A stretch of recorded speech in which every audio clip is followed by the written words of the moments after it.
Hi there, it's Mr. T back again. This time we'll look into why many foreigners choose to settle on the north coast of DR as to elsewhere in the country. And to help me explain exactly why, I've got some really sharp guests lined up for you to learn from today. So get comfortable and enjoy.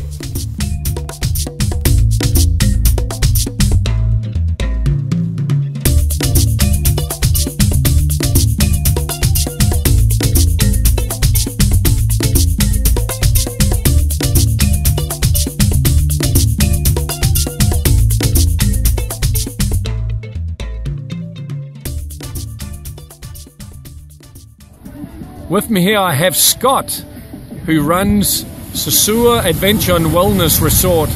Thank you very much for being on video, Scott. De nada. Buenos dias. Buenos dias, amigos, amigas. Very good. Dias. Now, Scott, how long have you been in Dominican Republic for? 6 meses, 6 months. Shanti and I are from New York, and he's adjusted well. We love it. Excellent. And what made you pick the North Coast over other areas? I think this is the most beautiful part of Dominican Republic. We got the oceans, we got close access to the Puerto Plata airport. We have fine restaurants here. We got beautiful water sports, towns based on them, like Sosua and like Cabarete. Our resort is up like hills where there's cows and horses, and it's like almost like farmland. Yet it's 5 minutes from the beach. So here you have everything. I can get fresh milk from a cow in the morning. I can make yogurt. And I can go to a nightclub at night if I want. I can go for a nice dinner at a restaurant. Or I could go to the fish market in Chatamuca next door and buy fresh fish, salmon. Like the supermarket would be like $50. I'm paying like, 1,000 pesos. Like $10. Nice. And did you ever anticipate going down south? No. And where we are today, Playa Alicia, is one of my favorite beaches in the world. I've been to many beaches. Yeah, well, you are having a good time here with the friendly ladies, so you enjoy that. Let me pause for a moment, Mr. T, if you don't mind how it'll be. We have one of the most beautiful women. All the women in the North Coast are the most beautiful in the Dominican Republic. Right over here. And she's posing for a picture. Hola, señorita. ¿Cómo está? You're going to be in a movie. You loco. You're making me loco.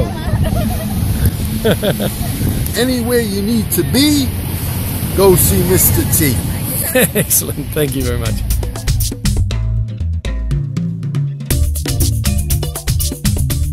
As you can tell, Scott's a great guy.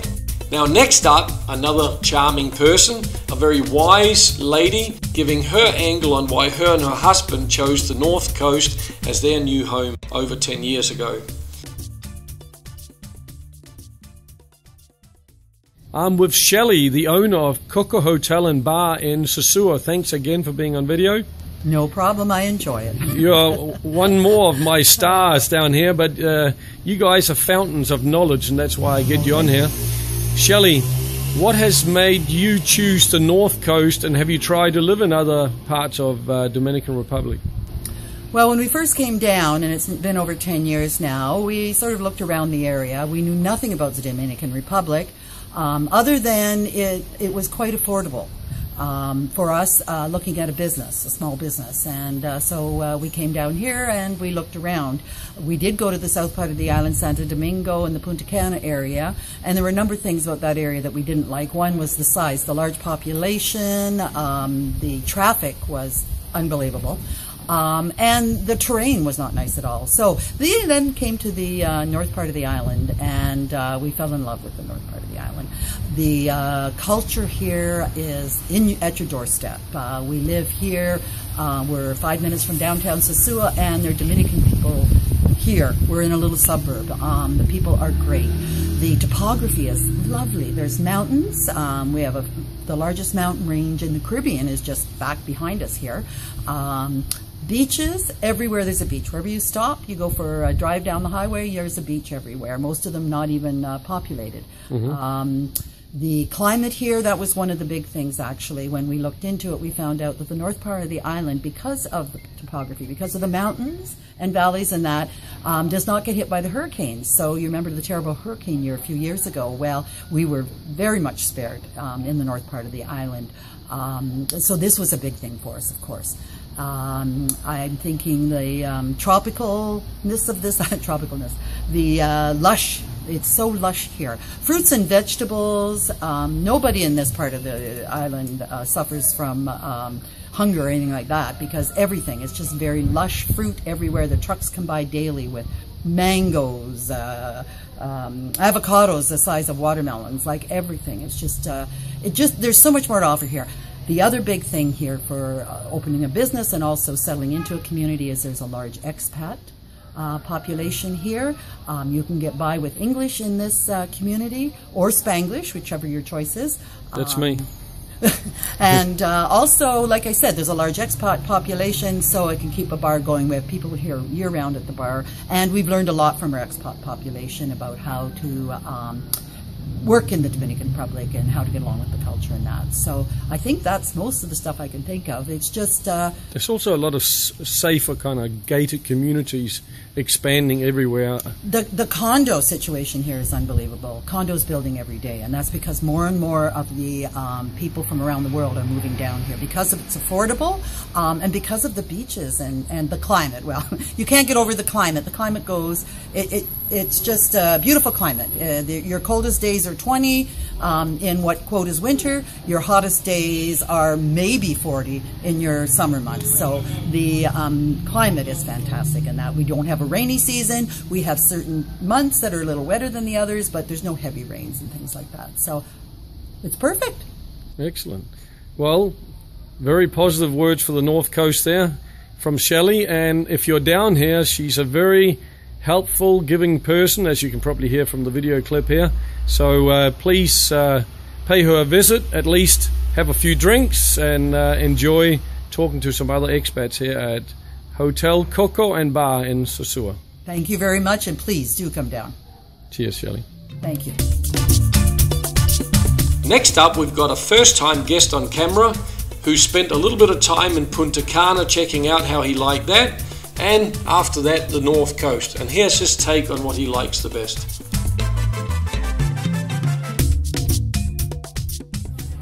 So with me here I have Jeff from Washington DC, who's moved down here, what, part-time or full-time? Part-time.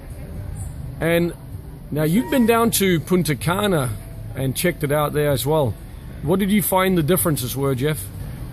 Well, the big difference between Punta Cana and here in Sosua, I found it's much more expensive for one thing. It's much more commercial. You have a lot of resorts there. It's hard to, you can access the beach depending on where you stay. I happen to stay in a condo, which I was mentioning. The guy told me that he would provide me with a van so I could sit somewhere on the beach, a couple of places on the beach. But I found myself not being able to sit hardly anywhere on the beach because most of the places were resorts. There was like maybe 2 restaurants that you could actually, that was on the beach, that you could sit on the beach, but not like hang out near the water and whatnot. So I found that between that and the cost was much more expensive to stay there. And I guess maybe that's why the resorts do the all-inclusive resorts, because the food and the restaurants are much more expensive, and everything is much more expensive. First of all, I love the beach, and that's the reason why I went, to go to the beach. But I found myself, I stayed there for like 7 days, and I found myself only going to the beach twice while I was there because it was so expensive and it just wasn't comfortable, so to speak. So I found myself going more into town, taking the public transportation, which was much more cheaper than taxi, of course. To go, just to give you an example, to go into town, which was nothing but maybe 3 minutes, 4 minutes ride. If you took a taxi, the guys were asking for $25 to $30 just to get into this little town. It takes you maybe 3 minutes to get to. Whereas with the public transportation, it costs like it's like 50 pesos. So what made you then choose to come to the North Coast? Had you already checked that out, or you did that after Punta Cana? Yeah, I already came. I started coming here to the North Coast about maybe 6 years ago. about 6 years ago. And the reason why I like it here, of course, is the beautiful water, the beautiful people, very nice, food is good, and the cost was very reasonable, especially for myself. You know, you have beautiful women here. The people are beautiful. You have more Dominicans around. It's more of a family atmosphere here. You can just go up and down the beach, lay down on the beach, and the cost of living is way much more cheaper here than it is in Punta Cana. Excellent. Thank you very much, Jeff. I appreciate it, and all the very best down here. All right, thank you, Ms. T. I love your work, man. Thanks. Okay. All right, folks, next up we're going to hear from a friend and entrepreneur who's been here on the North Coast for even longer than I've come here, and his name is David Cinnamon. He was awarded a trophy by the Caribbean Gold Coast magazine for his contributions to expanding the tourism here in Dominican Republic. He's very sharp, so listen carefully to what he's got to say if you want to learn everything about the North Coast. Here we go. So here we have him. David, thank you so much for being on camera for everybody. Pleasure. Now, I just wanted to start with some personal questions. I, for this video anyway, see you as the fountain of knowledge about the North Coast because you've been heavily involved in business and dealt with tourism and many other interesting things. So let me just start with, why did you choose yourself to settle in Dominican Republic and specifically the North Coast? Well, shortly after 9/11, I decided, I was in New York, I'm from New York, decided to move down to Florida. Spent several years there and just got the idea of moving a little farther south and looked into the Caribbean, South and Central America. Did quite a bit of research and travel to, obviously here, the Dominican Republic, Colombia, Costa Rica, Brazil, Panama, a few of the other popular places for North Americans to settle. I wasn't really thinking of being an expat, just a place to maybe spend part of my time. And in doing the research, I really felt that the key factors for me were the stability of the government, the economy, obviously the lifestyle, the people, and the cost of living. And, you know, I kind of made a pros and cons list for each of the countries. And at the time, it was 2005, the DR clearly hands down was the winner for me, especially, or I should say in addition to those factors, its proximity to the U.S. and particularly Miami, when I was in the area where I was. Right. You know, well, still, the flight's less than 90 minutes at the time. Flights were pretty readily available, under $400 round trip. So that made the decision pretty easy for me. Mm-hmm. And coming here, I looked around. I looked into the South, Santo Domingo area, looked into Santiago, and obviously Punta Cana as well. But with Punta Cana, at that time, it was really not a place to live. It was a mecca for resorts.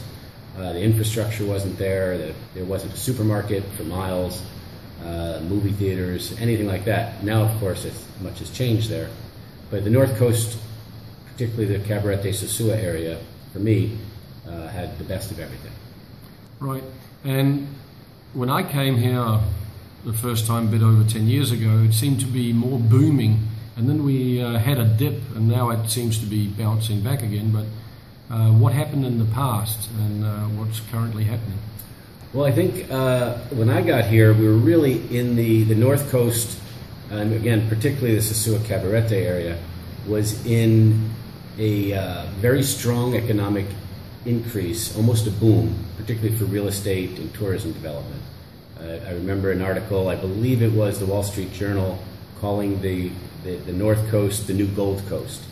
They were at one point, I think, well over 1,000 residential units in a pipeline, plans to be built, and again 2005, 2006, which also is coinciding with the boom in the United States, the real estate boom, which inevitably and unfortunately led to the mortgage fiasco and the banking collapse and the economic downturn that the world saw, primarily based in the U.S. in 2008, 2009, and that really had an effect here as it did everywhere. One interesting thing, though, at that time, because the majority of properties here are purchased with cash, were then and are now. There were not a lot of mortgages, so people weren't defaulting here because they didn't have mortgages to default on. However, quite a bit of the property here was purchased with cheap money from the U.S. Second mortgages, equity lines, things like that. They were very, very easy to get, and they would use that money to purchase properties here.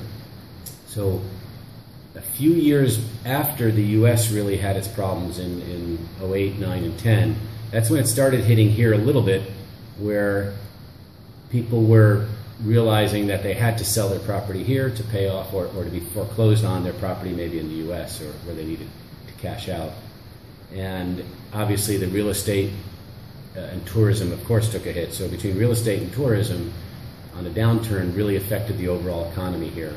Because you're quite right, again, my early years, just about coinciding with yours, there were definitely more flights into Puerto Plata Airport. The hotels, particularly Playa Dorada, was doing quite a bit better than it is now. Mm-hmm. And there were more people here. So more people, obviously equals more money. Went down during that period for obvious reasons, and it does certainly appear to be in the last 2 to 3 years on a pretty nice, not precipitous like hockey stick upturn, but a nice steady upturn. Yeah, well, I can certainly see there's things happening now. Just on the topic of things going down in terms of number of flights coming in here, etc. Did that have something to do with any corruption, you think, that some deals were made? Because suddenly Punta Cana got all this attention and all the airlines seem to prioritize heading down to Punta Cana with tourists, and we got less and less flights coming in here. Sure. What do you put that Well, to? I think it's due to a lot of factors, and there's a lot of conspiracy theories, for lack of a better term, of why we've lost flights in Punta Cana, and most people believe, and they're not entirely incorrect, that it's due to the, for lack of a better term, people call it taxes. It's really the various fees, landing fees, fueling fees. You meant Puerto Plata. Taxes in the Puerto Plata airport. Yeah. That clearly has quite a bit to do with the pricing. It's it's more expensive than some of the other airports in this country, and one of the most expensive airports in the Caribbean as far as fees. But there's a lot more to it. Corruption certainly may have something to do with it, but basically, starting before this period, in the maybe late 1990s, early 2000s, there was an effort by the government and by really the government and other people, other investors, to build out Punta Cana. And Punta Cana Airport is private, so they upgraded the airport there.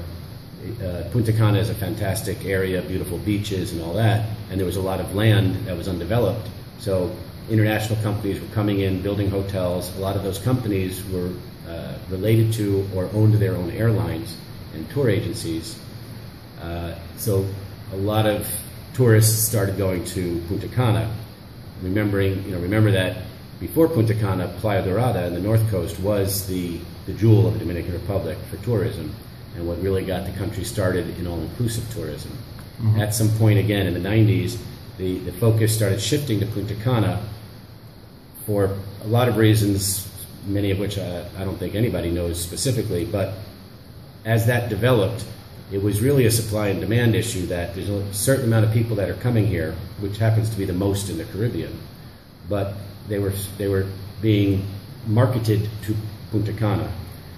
The unfortunate result of that in Puerto Plata was a decline in tourism here, because there's only a certain amount of people, so with an increase in Punta Cana, we saw a decrease here, and from that, airlines decided it was more economically feasible to switch their flights to Punta Cana. Mm-hmm. And at the same time, many airlines were adding flights to Punta Cana, to the Dominican Republic, and focusing on Punta Cana, not Puerto Plata, which they might have done maybe prior to all of this. Right. So it was a bit of a vicious cycle, that for each new hotel built in Punta Cana, a new flight to Punta Cana, every few flights meant we lost a flight in Puerto Plata. That, in addition to very little additional development after the financial crisis on the north coast, which didn't seem to affect Punta Cana as much because most of those developments are built with from European companies and joint ventures with Dominican companies. Not as much North American involvement as there is here in the north coast. So looking at the situation now, there's a cruise line that's now been operating there for a while, Carnival. Carnival, yeah. And they are planning a new port, are they? Correct, yeah. Carnival built their own port in conjunction with the government of the Dominican Republic. It's called Amber Cove in the Maimon area. And that's been quite successful. It's been good for the local economy. It's created jobs. It's created a bit of a buzz at Puerto Plata. So it's bringing Puerto Plata back on the map in the international tourism realm. I don't know that it created as much business and revenue for local area restaurants and stores and hotels as people were hoping it would, and certainly didn't come really as far as Sosua or Cabarete as much as some people were hoping for. Right. But I would say it was vastly more positive, and I can't really think of any specific negatives. Because of that, probably because of that, maybe it was in the plans prior, they've decided to build another port actually what they're doing is renovating the original Puerto Plata port, which right now is a very busy commercial port, bringing in cars from North America and goods and things like that. So they've begun planning, and I believe they might have even started dredging. But the plan is to dredge and widen the existing port, modernize it, create a tourism infrastructure, and allow other ships to come in, because Carnival owns its own owns Amber Cove. They control who uses their ports. Right. And this one, I believe, is going to be a joint venture with the Dominican government and an international company that will be managing the new port. So other cruise lines like Norwegian and Carnival owns quite a few of their own, but the ones not owned by Carnival can use this port. And that port will have direct access to the center of Puerto Plata, which will have a much better chance of affecting the local area businesses and maybe even Sosua and Cabarete than the Amber Cove, which is about another 20 to 30 minutes after Puerto Plata. Well, let's hope so. Yeah. I know you are a consultant out here as well for different companies, and I see different gated communities expanding. Like one you're working with, I met you the other day. This is Dream City. Dream City. That's another big project near the airport. Can you give a 20-second rundown what that is? Sure. Well, the concept of Dream City is not just a gated community, but a full-service community. People who live in Dream City or vacation there will have all their needs met, from entertainment, shopping, food, water activities, and of course, good security. So it's not going to be gated in the sense of inclusion, or rather keeping people out. Just that when you're in there, you feel safe, and there's a lot of things to do. It's very family friendly. Right. And it's located between the airport and Sosua. And it's one of a few large-scale projects that are currently being planned for this area, which could certainly do a lot to bring up the entire area, not just that project specifically. Yeah. In your opinion, does the future look bright? It does, and I think the future looks to be, remember that we are in the era of baby boomers. I think you and I think I'm the last year official baby boomer, although I don't feel like a baby boomer. But there's a huge amount of people retiring every day and looking for, even pre-retirement, looking for second homes outside of what was traditionally normal in England. Maybe you look to Spain. In the U.S., pretty much the South, Arizona, Florida, lakes in the Carolinas. And it's a lot more common now for people to consider going to the Caribbean, to what used to be called third world countries, developing nations, like Costa Rica, Panama, Dominican Republic. And that market, again, obviously they have more disposable income than your average all-inclusive tourist. So I believe the future is catering to that group as opposed to just building another all-inclusive hotel. And what that means is building what they want. Again, the concept of Dream City and other projects like that are not just more condos or villas on the beach or in the mountains, but what makes your life complete. So you have to have the services. You have to think transportation, for example. I'm sure you're very familiar with driving in this country. The simplest thing that you take for granted in other countries, like a fender bender or somebody hitting you completely, you're parked at a light, not your fault, and you get hit. Well, you're going to jail until it all gets worked out. And, again, imagine somebody who doesn't speak any Spanish, driving for the first time or not familiar with the roads here, getting into an accident and thinking, okay, I'll give my insurance information and go home and, it'll all be handled by insurance. Well, it doesn't really work that way here. So I think new projects and to have success moving forward, you have to address things like that. Residency laws. This country is certainly behind others, maybe ahead of a few, to be expat friendly is a good term to use. Yeah. Panama being the kind of shining example of what to do to attract expats. They have a fantastic program. This country has revamped, they revamped the program focusing on retirees. It's called the Pensioner Visa Program. And after that, as you're aware, and probably most of your viewers are aware, a few years ago they started completely revamping the entire immigration and residency program. So it is better than it used to be. It's better than some countries. But that program itself is not particularly simple. It's a little confusing. And again, especially if you don't speak the local language. So helping people to get their residency, helping people to open a bank account, providing maintenance services for their apartment or villa. These are things that I think are becoming more and more common and will be the key to attracting more people to this particular area versus others. Yep. One last thing I just wanted to ask you. Police is a very important factor to tourists feeling safe in any tropical location where they go on vacation, etc. How do you see the police now compared to, say, 10 years ago? Has it improved? Is it the same? Or?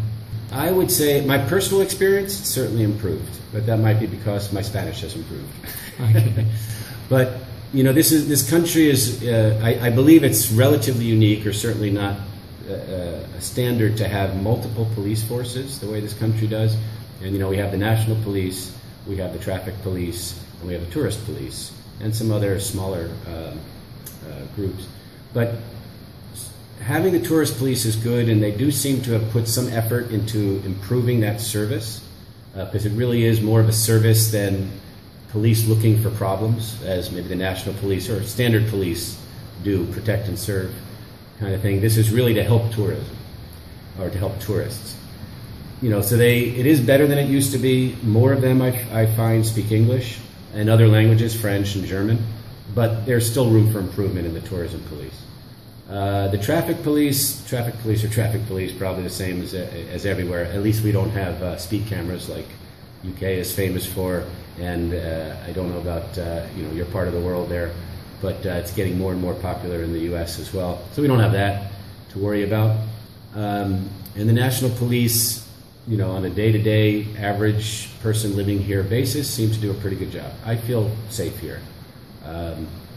And I've traveled quite a bit, as I said, and I certainly feel as safe here as other South American, Central American countries.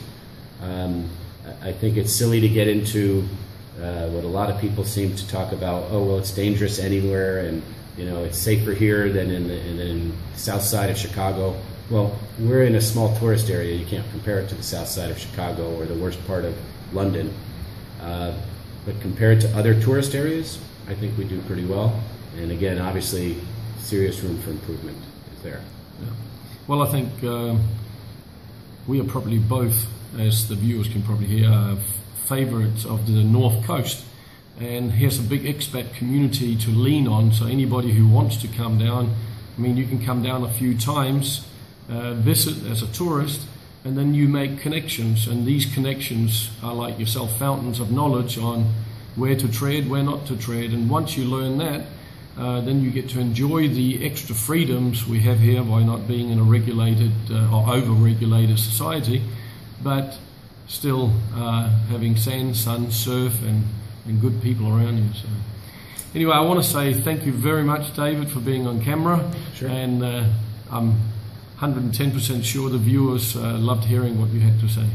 So, Great, my pleasure. all the best down here. Take care. Yeah, bye.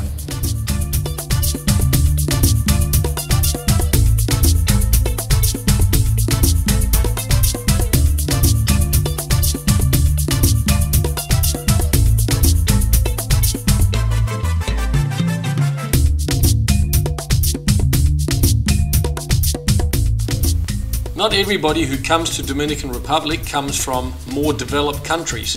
The next gentleman, who's actually one of my viewers' favorites, has come from Haiti, and he chose, after a few years there, to make his way over here. Let's hear what he's got to say about things. I've got Mark with me here again, from Canada originally. Hi, Mr. T. Hi there. Why did you settle on the north coast and not elsewhere in the country? Well, it's an interesting question. I didn't come to the Dominican directly from Canada. I came through Haiti, so I wasn't coming here on a package tour or with any initial intent. I just wanted to leave Haiti, but I had heard about Sosua on YouTube before. So my destination was Port-au-Prince, Santo Domingo, and then Santo Domingo on the bus up here. I didn't want to go to Boca Chica or places I'd heard about in the south. I really just wanted to get away from Haiti, and I wanted to come somewhere close to the Puerto Plata airport, which had access back to Vancouver quick if I wanted to get out of here. But since arriving here, I've fallen in love with it, and whether it's close to the Puerto Plata airport doesn't matter to me now. But that was my initial reason. And then in exploring this area, I found lots of expatriates, lots of tourists from all the world, from around the world. The people here are very friendly. In my one travel to the Samana Peninsula, to Las Galeras, the locals didn't seem as keen to interact with the tourists here. They seem more keen to rob you. I'm joking a little bit, but I did get robbed there, so perhaps I'm not joking. I find the people here very friendly. They remind me of Mexicans on the coast near, say, Puerto Vallarta, where they're used to tourists. They've had them for years. They remind me of Greeks in the islands where they've had lots of tourism, where they're used to. I like traveling hard, but I also like being around these tourists. And so places like Punta Cana or down near Santo Domingo. Santo Domingo, the big city, doesn't interest me because I might as well be in Cincinnati. Punta Cana, from what I've seen, is a series of resorts along the coast. It's just planted there. It reminds me of Cancun in Mexico. There's no character. Puerto Plata, however, has a certain amount of character, but Sosua definitely does. It was formed, I think, after World War II by Jewish doctors. It has a community feel. The tourists and locals mix here. There's fruit. There's good restaurants. There's a variety of things here. So that's my reason. I like the weather on the North Coast. It's got it's not like Haiti at all. Haiti's like a desert. This is like Hawaii. You've got the trade winds coming through. You've got the beautiful ocean. You've got the fish. You've got the Atlantic breezes coming down. It's a very special place. It's a very beautiful part of the world. I'd say it's one of the most beautiful climates anywhere in the world, with the trade winds and the heat. Today it's probably pushing 88, maybe 91, 2 degrees at the middle of the day. You wouldn't even notice it. A day in Vancouver of 75 is much hotter than this, if you ask me. Almost prohibitively hot in Vancouver when it gets in the 80s, but here it's pleasant. I would recommend anybody come down to this part of the world, especially Sosua. You're going to find friendly locals, good food, and friendly other tourists. So it's like a paradise. Thank you very much, Mark. Great comments, and enjoy your continued stay here. Of course, Mr. T. Cheers.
folks, in case you haven't, click the subscribe button and make sure you tick the notification bell to make sure you get all my new releases.